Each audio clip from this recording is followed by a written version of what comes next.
Over the last few days, just about every major outlet's been saying it out loud. Ty Simpson is Alabama's new starting quarterback. The headlines popped up fast. Interviews, breakdowns, hot takes. But there's still one question hanging in the air. Why? Yeah, the Crimson Tide's got other talented QBs on this roster. Big names, plenty of skill, real competition. So what made Grubb DeBoer and Ryan Grubb not think twice before handing that starter's jersey to Simpson? The answer ain't in the box score. It ain't something the cameras picked up. It's a hidden detail that convinced this staff Ty Simpson is without a doubt the right man to lead this offense. And that's exactly what we're going to dig into in today's video. But before we go any further, I gotta ask you something. Did you know a recent study proved that an old-time ingredient, one you already got sitting right there at your home, wipes out joint pain in 70% of folks who use it? You know what that ingredient is? If you want to find out, there's a link right up here in the card. Fall camp rolled in this August, that stretch where the air's thick, the sun's hot, and every rep out there in Tuscaloosa feels like it could tip the scale. And this year, the stakes are sky high. We're heading straight into an opener against Florida State on August 30th, Reuters, and no one in this program's taking that lightly. From the outside, it's easy to say, well, the starter's just a guy with the best highlights in camp.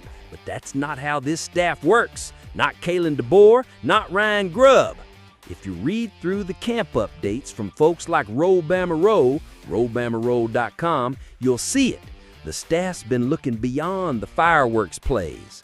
Inside that QB room, it was Ty Simpson, Austin Mack, and true freshman Keelan Russell taking turns. And yeah, there were moments from each of them that you could clip, post online, and get fans buzzing. Mack's got arm talent. Russell's got upside for days. But the more you dig into those practice reports, the ones from On3 and Reuters, the clearer it gets. The staff wasn't watching just for the prettiest deep ball. They were studying the subtleties, the pre-snap reads, the adjustments when the defense showed something unexpected, the way a QB's eyes and feet worked together when the play broke down.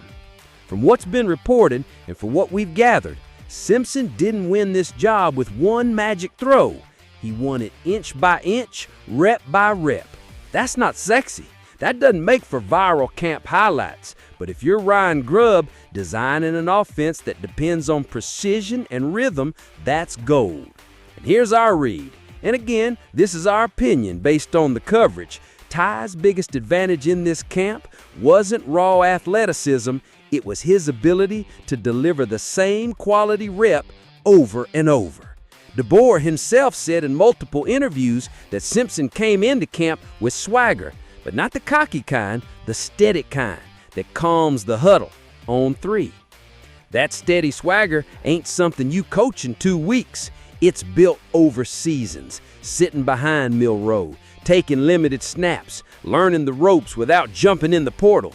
And when you look at the reports from Pro Football Network, you realize even Nick Saban had his doubts about Simpson in the past. So for DeBoer and Grubb to step in, size the room, and say Ty's our guy, it means they saw something real in how he's grown. In our eyes, what happened in that QB room wasn't just a competition of arms. It was a competition of command. And command's the one thing you can't fake in August. When camp wrapped, this wasn't a 51-49 kind of decision. This felt, and again, based on reports and our own judgment, like a staff that had been convinced for weeks but was waiting for the right time to make it public.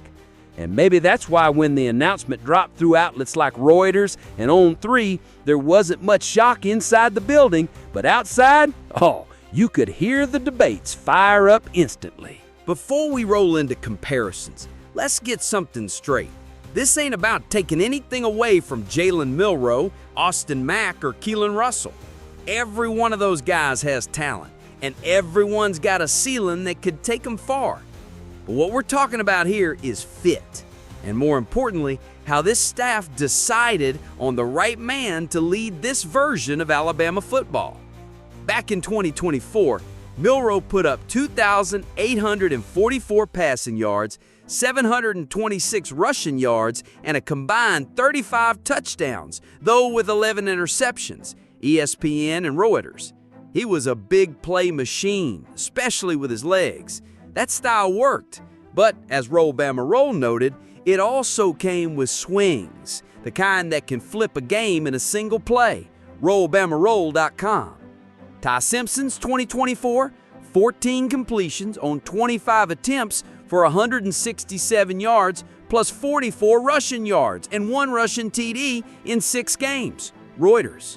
Small sample, but the reports from On3 and Roll Bama Roll tell a bigger story. Simpson ran the offense with fewer mistakes, steadier reads, cleaner ball placement. On3. And here's the point that matters. In today's game, most backups transfer if they're not starting. Simpson didn't. He said he stayed because he loves Alabama and the fans. Reddit r/Roll Tide. That loyalty, it's rare, and it shows buy-in. Pro Football Network even noted that Nick Saban once had doubts about Simpson, but DeBoer's staff saw enough growth from spring to fall camp to flip that script. PFN. For us, the choice wasn't about highlight plays. It was about risk control and system fit.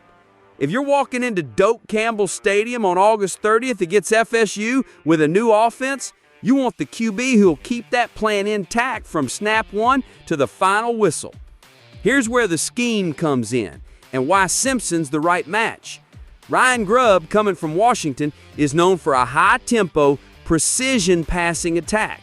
Quick reads, quick releases, and timing routes that demand accuracy. Grubb and DeBoer has the same DNA. They want a QB who can be a field general, not a one-man highlight reel. In camp, DeBoer praised both Simpson and Mack for ball security, noting only 3 interceptions in all of camp. RollBamaRoll.com. That's huge when you remember the turnover swings of 2024. When we read between the lines of what DeBoer said, we see a coach valuing predictability, not in a boring way, in a reliable way. You can build drives on that. You can survive hostile stadiums on that. In our view, Simpson's processing speed, the way he reads defenses and makes the right decision without hesitation, is tailor-made for Grubb's system. You can see why outlets like On3 and Reuters framed his selection as more than just a camp battle win. It's a philosophical match. And now, the hidden detail. It ain't about who's the fastest, who's the flashiest, or who's got the deepest ball. The hidden detail is how Ty Simpson thinks. The staff saw a quarterback whose mental game, pre-snap, post-snap, in chaos, stayed steady. Reports from PFN and Roll Bama Roll made it clear. Simpson's improvement wasn't in one big leap. It was in countless small, correct decisions stacked together. It was in keeping the offense smooth, avoiding negative plays, and making sure drives ended with points, not punts. That's why when camp closed, DeBoer and Grubb didn't see this as a gamble. They saw it as a sure thing. And that's why, in our opinion, Ty Simpson isn't just Alabama's starting QB for now. He's the quarterback this system was built to showcase.